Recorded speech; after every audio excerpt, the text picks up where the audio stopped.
is that walking in front of me at the Venetian, going to a lecture? That's none other than Dr. Oz. Mechanical heart pumps changed that paradigm dramatically. And it's those kinds of changes that have led to major advances, not just in traditional allopathic medicine, but in integrative approaches to healing as well. Major valve in the inside of the heart called the mitral valve. The mitral valve is named after the mitre, the Pope's hat. It's shaped the same way. And this mitral valve, if you can get it to stick in just one spot like a zipper, it'll zip up and prevent leakage, a problem that afflicts people all over the world. And so I took some of those early ideas. I developed a minimally invasive approach. It's now the main way we fix heart valves from the groin, because you don't have to open the chest. And this is the key question that I was trying to address in my office. It's one I want you all to remember. There are two possible ways that someone that you are trying to help will respond to your offer. They're either going to say, do I really have to do that? Or they're going to say, yeah, why not? If you give them a yeah, why not solution, they're going to do it. And so if I give you a mechanical heart as an opportunity, you're going to say, do I really need to do that? That's pretty big time. But I say I can put a little clip in from your groin and fix a valve and treat your heart failure, which it does, by the way, reducing heart failure symptoms in half and mortality from them in half, at the same time reducing the cost in half. That's a doctor, why not kind of response. And so those answers start to become more popular. And we've seen that happen in many ways. Some of them evident in this room and in the next door hallway, because the talks you've been seeing up here have many times been about that kind of a response generating offer. Yeah, I can give you the solution. Why not try it first? And owner's manual. And I want you to notice the finger, because messaging matters here. We didn't give you the finger, right? It wasn't even an accusative finger. It's more like a Fonzie, come on guys, we can do this together kind of finger. It's sort of drawing you in. I know it sounds like a simple thing to point out, but it's that level of detail that ended up making a big difference in some of the things we were trying to message. Because we were not challenging you as a threat. We were nudging you as encouragement. And I'll talk about some specific examples of why some things are working and others aren't, perhaps because of that. So again, this was an insider's guide. We were telling you what we inside the ivory towers of academia, because I was at Columbia University, thought needed to be known. And I figured, after a lot of work, that I could focus on four basic realities on what holds us back. Now, many of you have studied psychology, maybe even pop psychology, and the foundations of much traditional psychology is Jung and Freud and the like, but change psychology is very different. And here's the basic math. Psychological belief many have, but it's something we have to get past if we really want to be successful getting people that you care about them. Number two, you've got to make it easy to do the right thing. One of the reasons that giving people things is so much more effective than taking things away from them is because it's easier to do that in order to be able to look at the inside of your arteries. Now, let me call your attention to something. Plaques look different. This is an artery, that top left image. It's the same artery. Some of the plaque is red, some is blue. Blue plaque is calcified. Calcific plaque is a good thing in many ways, because it means your body was trying to heal a plaque. It was trying to stabilize a plaque by reinforcing it with calcium. These plaques don't seem to cause heart attacks. So we don't want to go off and start trying to fix these plaques, because we might cause more harm than good. But if you've got the red plaque, that's a major problem. Those dark red plaques, they rupture, like that video I showed you of Rosie's heart, and that's a problem that we can address. Now, here's the opportunity. Treating those invulnerable, irritable plaques might be done with supplements. It could be done with technologies we haven't invented yet. It could be done with some traditional medications, but that should be our goal. One big message I want to leave you with is the better medicine gets at looking at subtle differences in our health, the more we're going to appreciate what so many of you are researching. The reason so much of what you're looking at hasn't been proven to be effective is we didn't have tools that were sophisticated enough to detect the benefit. It's not that it didn't work. I mean, there's a reason that the MMA athletes and the bodybuilders on the stages today got to the size and the success they were. They tuned up their body. They hacked their biology. But scaling that became difficult because we didn't have the ways of measuring. Now we do. Now we'll be able to say, you should be taking X dose of B12 because we know it'll benefit. or some other therapy that I haven't learned enough about to discuss. And that's how we'll be able to advance medicine and make it an integrative approach where we all are pulling the oars together. The same goes for detecting ailments and getting people to change their minds. If I want you to change what you're doing with your body, I can show you one of those scans. Or I can show you what a real lung looks like and how beautiful it is and pink and healthy and just a gift. Or I can show you what it looks like if you smoke. I can lecture you and give you all the numbers on cigarettes and deaths, emphysema, but it's better just to show you a picture because a picture's a story. Top left-hand corner of that image is what emphysema looks like. You see the moth-eaten area? The dark, obviously, is the tar.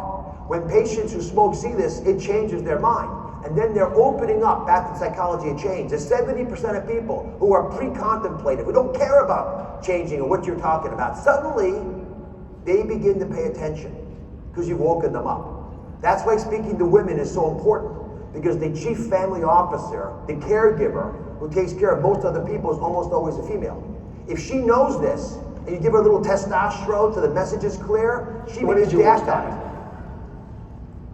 I'm so embarrassed and ashamed. Potatoes and cigarettes.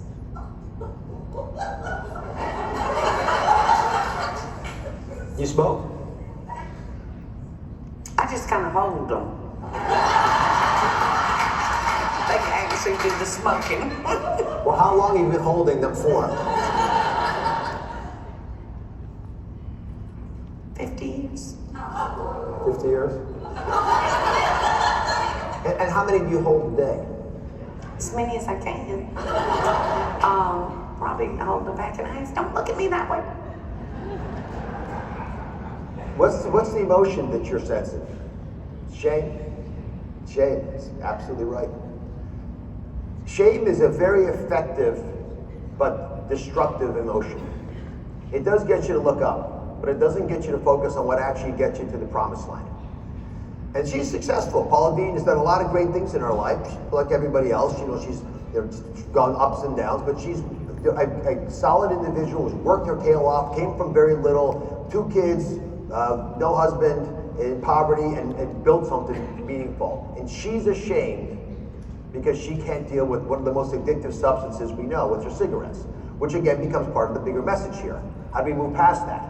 And what do you do in order to get people to actually sustainably recover from addiction? This is data, looking at brain imaging data, looking at what happens when alcoholics stop drinking. Now look at the far left. That's a healthy brain with all that little yellow and beautiful pink in there. That's a highly active neurons. Everything's kicking together. And what we notice with trauma or addiction is the brain stops firing. And it's not just the dopamine. Like the whole thing slows down. Now that is 10 days, that middle image, 10 days of detox. I mean, it's not so good looking, is it? And look at the far right. That's 100 days into detox. It's better, but they're not normal. So when you're struggling with some of these issues, it's no surprise that to get someone who's homeless to not be homeless and deal with the drug or mental health issues, it takes a while. That you've got to go hammer at it again and again. I have felt that obesity is a moral failing.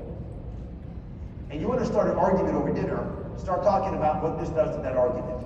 So GLP-1s, they cost $10,000 a year or more, and get them, from one of the producing pharmaceutical companies. It's a chronic medication. We have no idea about long-term issues, and we don't know if it's healthy to stimulate the pancreas to make more insulin for years and years. However, so far it's doing pretty effectively what it's supposed to do, reduction of weight and risk factors.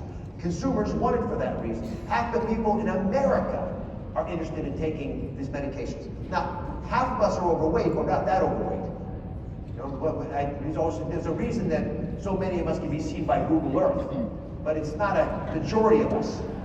And so there are a lot of people who want to lose that 5 pounds for the prom or for the event they're going to, which is not a good indication for these on face value, but if it works, they're going to use it. The taxes that are paid out of that $1 trillion in the economy that contribute to the GDP. Think about the fact that these people are putting money into Medicare and Social Security. They're not drawing out. So you're now making Social Security and Medicare solvent. I mean, you are literally dealing with the biggest crisis that we're just facing the social system by getting people to live longer. Now, this is something that is up to us to affect, because some of it's going to be driven by individuals. Back to the change psychology that I started with. If 70% of us don't want to change, it's hard. But if we, all of us together, can pull another 10 or 20% of people into that group, they'll be the role model that pull the rest of the population over. We'll be the ones that wake people up to the fact that they can have a healthier health span, a better health span, a longer health span, one that will allow them to continue to contribute. It becomes one of the most patriotic things you can do to live longer. California for stem cell research. What you have done in your career, affecting the lives of hundreds of millions through your TV, your books, your advocacy, not just as a personality, but as a cardiovascular surgeon, as an athlete, as an advocate, as an example of what a physician could do in their career, in their lifetime. You are one of the rare, you're joining Nobel laureates that have received this in the past. And this is our Infinity. It's a one-of-a-kind sculpture that was made up. These are all one-of-a-kind every time. And if somebody gives you a hard time, you can stab them with it. Yes, I'm worried about TSA. Yeah. It's an award. I'm good. That's not a problem.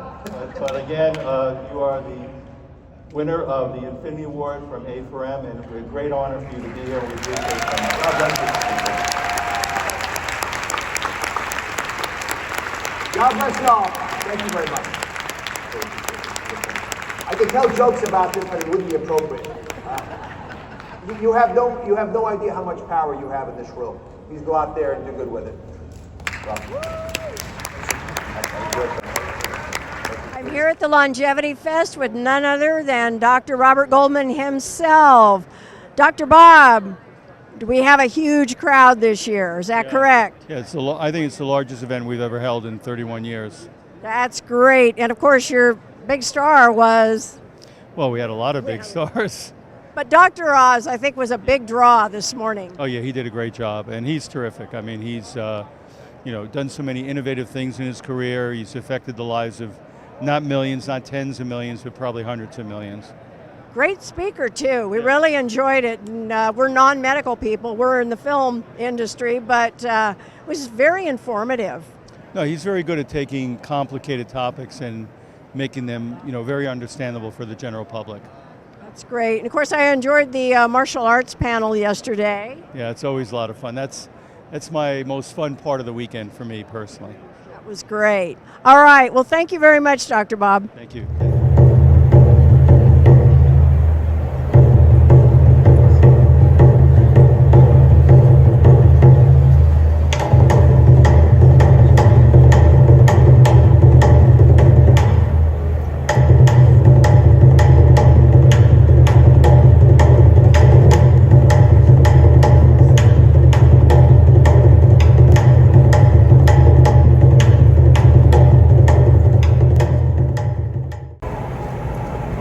Welcome. I'm so happy and proud to be here representing martial arts and health. I've been very fortunate through martial arts to be able to basically get beat up by everybody in Hollywood. Yep, I mean, it's definitely worth it. Martial arts to me is such a huge part of my life.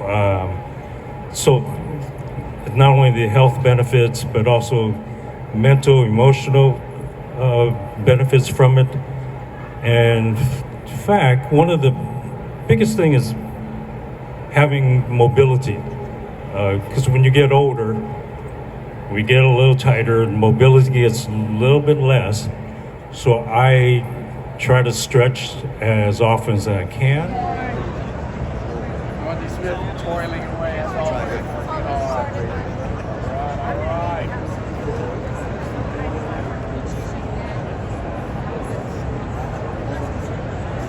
And Christine, and what is your product? We have different products from Austria for the fitness and health industry. We are passionate about anti-aging and rejuvenation and longevity. And our product that we brought to Las Vegas are two products. Yes, and the best product. The best product. Okay. Yeah, the one product is the completely with cannabis for a long, long time energy in the life. The second product is a special swing dumbbell for the training for all the people of the world, not the training in the gym, for the training for all those people, the training for longevity, the training for healthy, the training for stability in the body, the stability in the nerves, the stability in the blood. It's the best product in completely with nutrition and every day thankful and very thankful in the morning and the evening. Yes, we are so grateful to be here and to be part of this wonderful event of Dr. Bob Goldman. And How did you find out about it? we met Dr. Goldman years ago in Los Angeles, and we got friends, and he invited us to come here. So we appreciate very much this community and Dr. Rob Goldman for his excellent work and event and making longevity a part of human being and of all the doctors, therapists, and of the fitness industry, of course. All right, thank you. Thank you so much. Thank you. Goldman had a good mission for all the people of the world, they completely from sport and move and healthy and longevity. This is the secret of long life. Thank you. I'm here at the Longevityfest 2023 in Las Vegas, Nevada. And with me is Rob Fletcher from Muscle and Fitness Magazine. Hi, Rob. How you doing, Debbie? Thank you very much for stopping by. Oh, great. I've been looking around for you, so glad to have found you. Tell us a little bit about the magazine. Yeah, well, the magazine, this is actually a new platform that Muscle and Fitness has come up with, Muscle and Fitness Plus, which basically is highlighting and showcasing the leaders and experts in health, fitness, and anti-aging, providing information to educate and raise awareness for optimal health and performance in sport and in life. So we're getting the best of the best, and that includes martial arts too, because we all know the benefits and value martial arts brings to society for mind, body, and spirit. So it's important, yeah. All right, great. Well, it's good to meet you finally, because we've had a little bit of interaction via the internet, basically. Yeah. Okay. Well, you're doing great things. Greatly appreciate you. You know, you're a big influencer out there. You know, so the communication. You know, we have to get the word out.